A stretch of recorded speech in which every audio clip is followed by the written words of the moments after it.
Okay, thank you all for coming, and thanks, Marlene, for putting this on again. It's always fun to come over here and exchange views with such an interesting group of people. Eric is right that my presentation doesn't really focus on the U.S. It's about Russia and China and their engagement in Central Asia and Afghanistan. And that's deliberate because I think that is actually increasingly the way that Russia and China look at the geopolitical situation in this part of the world, that it's one in which the United States is playing an ever-diminishing role, and which therefore creates new interests and new responsibilities for them. I should say that I think in this regard that there's some continuity between how these countries view the engagement of the Obama administration and at least potential engagement of the Trump administration in Central Asia and Afghanistan. Roger described a downward glide path of U.S. engagement that began under the Obama administration.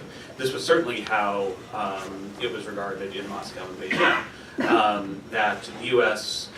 willy-nilly or deliberately was pulling back from the region, that its engagement in Afghanistan was failing to put the country on a stable course, was failing to ensure security, and that was at some point going to end. And that when it did, Afghanistan's problems and the potential for them to spill over and affect other countries in the region, including Russia and China themselves, was not going to go away.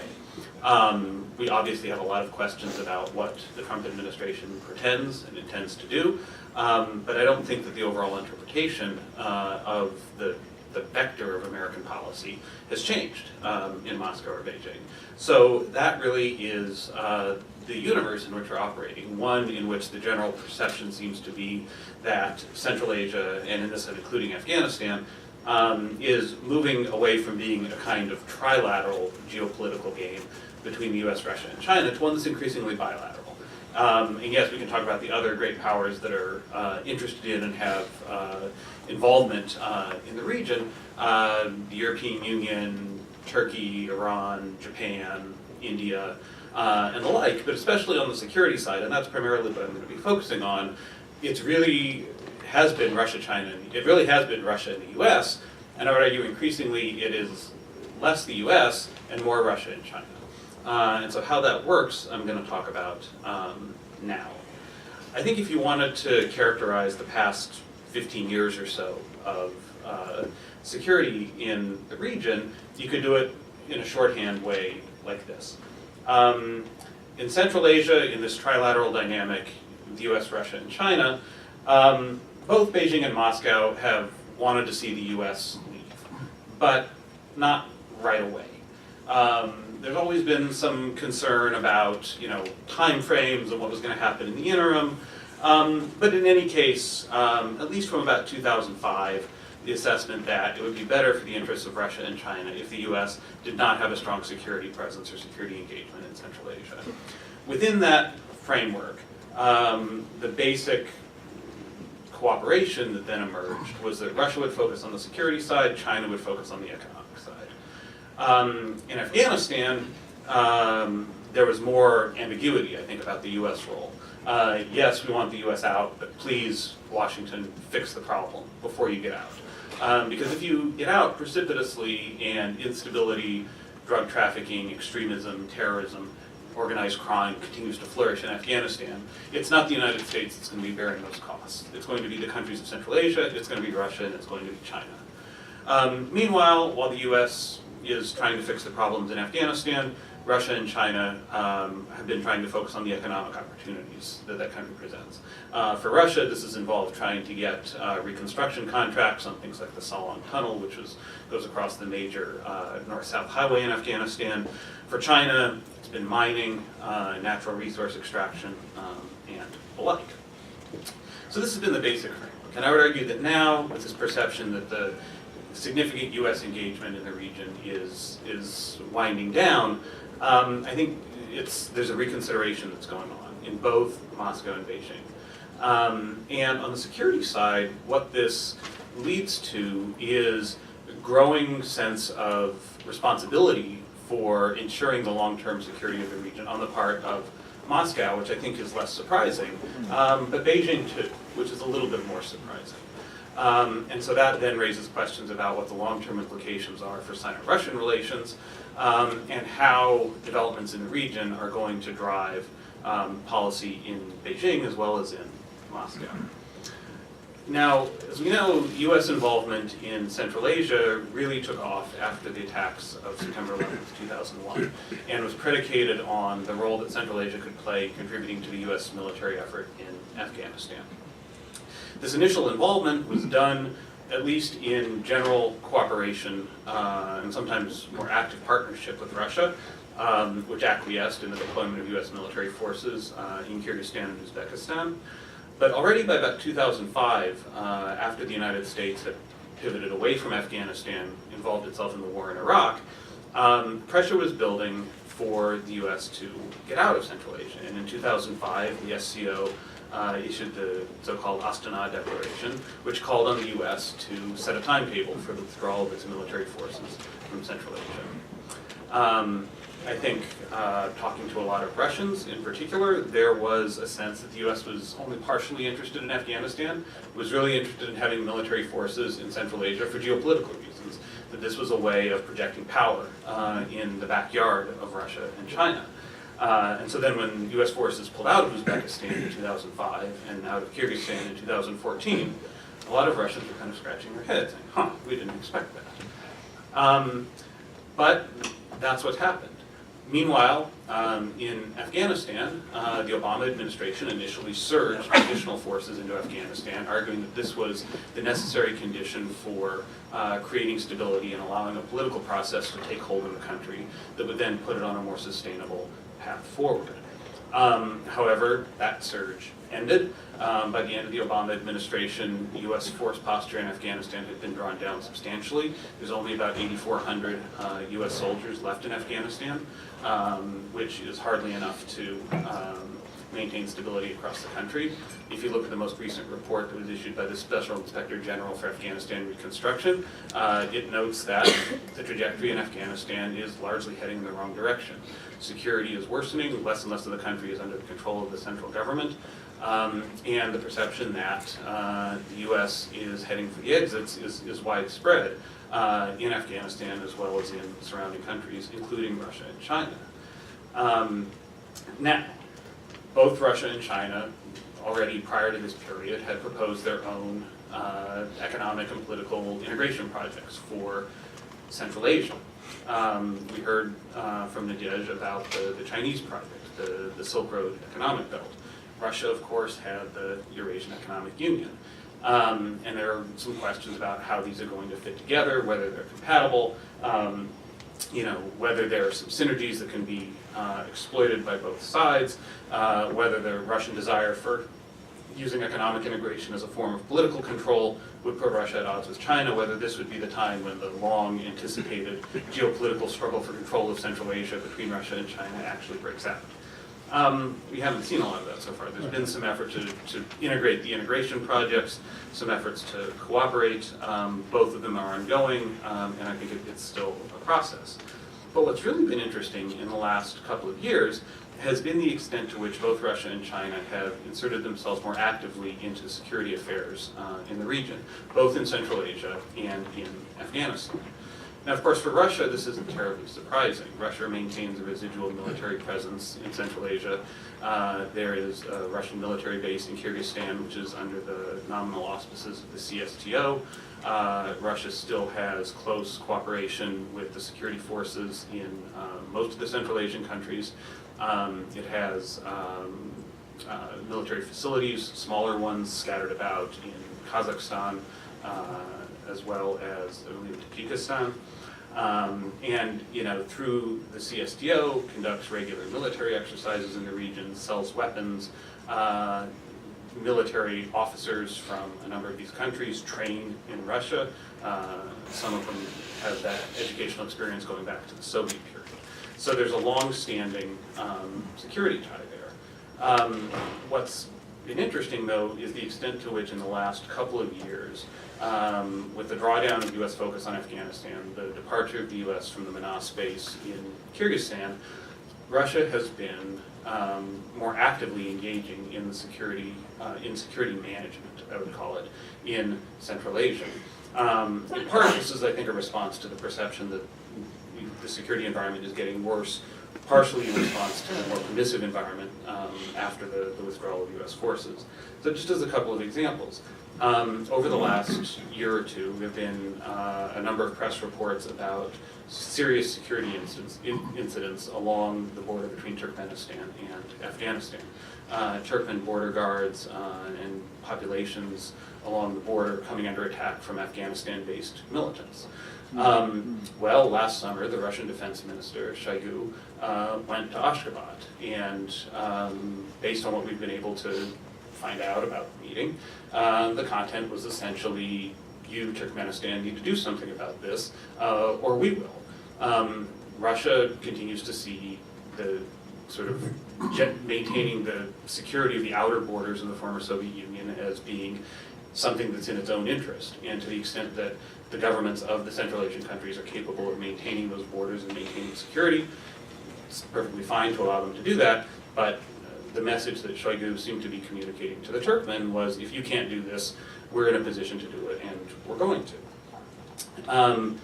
Counterterrorism discussions, cooperation continued with Tajikistan. And I'm going to talk about Tajikistan again in a minute when we get to Afghanistan.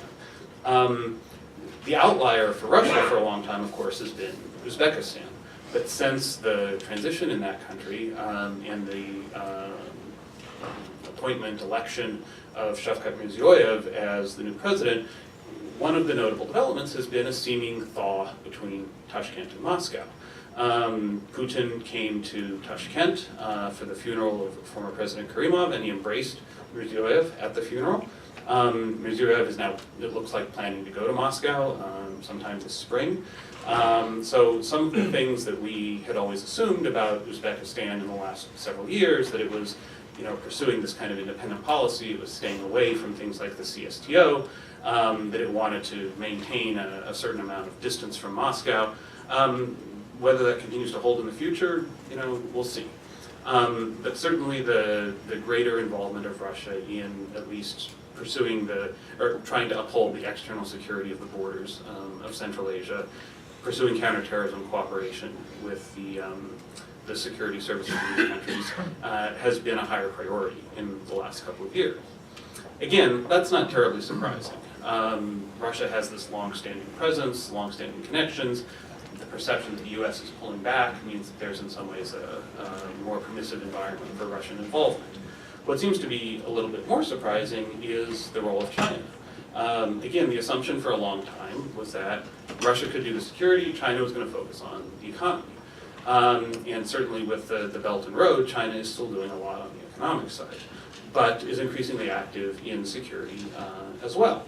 Much of this is done with Tajikistan through the quadrilateral format that they've established, China, Tajikistan, Afghanistan, Pakistan, which focuses on counterterrorism cooperation among the security services, but now doing military exercises as well, something that the Russians have not been particularly happy about. These quadrilateral military exercises happened in October, more than 10,000 forces involved. And this is China seeking to play a direct military security role, in part for diplomatic purposes, but also, I think, genuinely seeking to build security capabilities beyond its border. China is building border posts on the Tajik-Afghan border.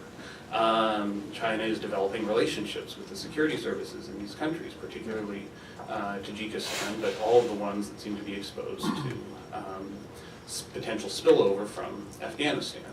And in a sense, it's not surprising that China is doing this after all. Again, China has substantial investments in these countries, Afghanistan as well as the Central Asian countries, and it seeks to protect these interests. And if there's a perception that the existing structures, whether those are the local governments, Russia, the United States, are incapable of doing that, then China has every reason to want to do so on its own. But at the same time, this does represent a departure from previous Chinese practice and from what the traditional pattern of Sino-Russian relations have been. Now, this is on the Central Asian side. I want to say something about Afghanistan, because here I think there's actually some very interesting developments happening too that have managed to fly a little bit under the radar. So on the Russian side, some of you may have seen, but there has been it seems, active diplomatic outreach now to the Taliban. Of course, Russia has been engaged politically, diplomatically with the recognized Afghan government in Kabul for some time, as providing them arms, and was a little bit wary when the United States actually proposed a couple of years ago holding negotiations with elements of the Taliban as part of a process towards some kind of political reconciliation in Afghanistan. But what's happened over the last several months is that, for a variety of reasons, Russia seems to have concluded that the Taliban is at least potentially part of the solution as well as part of the problem. Roger used this term from the Russian discourse of international terrorism. And I think what's notable about this is that the Russians seem to have decided that, in contrast to groups like Al-Qaeda, Islamic State, Hizb ut-Tahrir, others, the Taliban is not Islamic terrorism. The Taliban is an indigenous Afghan force, primarily ethnic Pashtuns. It has irredentist ambitions that regard Pakistan, perhaps. But to the extent that the Taliban is opposed to the spread of groups like the Islamic State within Afghanistan, seeks a future that involves a political deal to govern Afghanistan rather than the spread of a global Islamic revolution or a transnational caliphate, then they're clubbable. They can be included in some kind of political future. You can have dealings with them. And that seems to be what Russia is doing. Now, this is pretty striking for a number of reasons. One, because of the entire history of Russia's involvement in Afghanistan and the great sensitivity that involvement has in both countries. The assumption for a long time was that Russian involvement in Afghanistan, especially geopolitically on the security side, was radioactive, both in Moscow and in Kabul. That the memories of the Soviet-Afghan war from the 1980s were still so close to the surface that neither side wanted to go down that path. Well, that seems to be changing now. And again, I think it's changing because of the perception that the established way of doing things, which includes the U.S. and ISAF being the main umbrella for the provision of security in Afghanistan, is no longer functional or is no longer succeeding. And that if that fails quickly or fails slowly, it's going to be Russia and its Central Asian neighbors who are going to be the ones that are most exposed to the fallout. And so, like it or not, whether by a process of push or a process of pull, Moscow seems to be interested in going in and playing this kind of coordinating role, playing the role of a broker in internal Afghan affairs. I would argue there's also a geopolitical component to this involvement, which is connected to Russian involvement in Syria and the greater Middle East more generally, which is also connected to this perception that the United States is pulling back. I think a lot of us have heard the argument in this town that the Russian decision to intervene militarily in Syria was a way of filling a perceived vacuum, based on the perception that the United States was not going to intervene, that the situation was spiraling out of control, and that as a result, Russia now had an opportunity to go in and pursue its own geopolitical interests. And you can see stepped up Russian geopolitical and security engagement not only in Syria, but throughout the greater Middle East. Rapprochement between Russia and countries from Egypt to Iraq to Israel to Pakistan and others. And so Afghanistan seems to fit in this pattern as well. If the geopolitical map of Eurasia is moving away from being one that's dominated by three great powers, the U.S., Russia, and China, to one in which the U.S. is less of a central presence, then this creates opportunities for Russia to play a larger role, to increase its influence, to have a bigger footprint in political and security affairs throughout this entire region. And I would say Afghanistan is very much part of that. Now, China in Afghanistan is, I think, at a much more nascent state when it comes to the security role, but again, you're beginning to see it. China's main objectives in Afghanistan, I would argue, still remain on the economic front, but again, it's quadrilateral, Afghanistan, Pakistan, Tajikistan, China. Security cooperation, you clearly see China playing more of a security coordination role. The Financial Times reported last week that there are now eyewitness reports of Chinese troops patrolling on the ground in Afghanistan. The journalists were having a hard time pinning down exactly what they were there doing, but the fact that they are on the ground patrolling means that, once again, China sees security developments in Afghanistan as being potentially of enough impact on its own interests, economic security or otherwise, that it feels it has the need and the opportunity to do something about them itself. And again, I think on both the Russian and the Chinese sides, the key enabling condition for all of these developments is the perception that the U.S. isn't playing the same role today that it played 10 or 15 years ago. That this is a more permissive environment, but also in some ways a more dangerous environment. One in which the number of threats is multiplying, where you can no longer count on somebody else taking care of those threats, and where it's become much more of a self-help kind of world.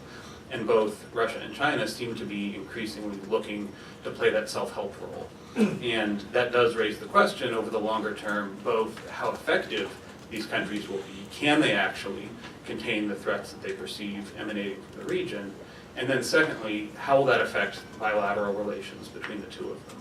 Can this kind of division of labor that's persisted between Moscow and Beijing in Central Asia for the last several years continue to hold if both of them see threats coming out of the region, both of them are seeking to intervene to tamp down these threats? Can they continue to coordinate their positions in that way? And so even without a major U.S. role in the region in the years to come, I think there's going to be a lot to watch. I think it's going to be continue to be a very dynamic region, and one where there are some important developments underway that affect the interests of all of the major powers, and it's going to be a place for all of us to continue to watch.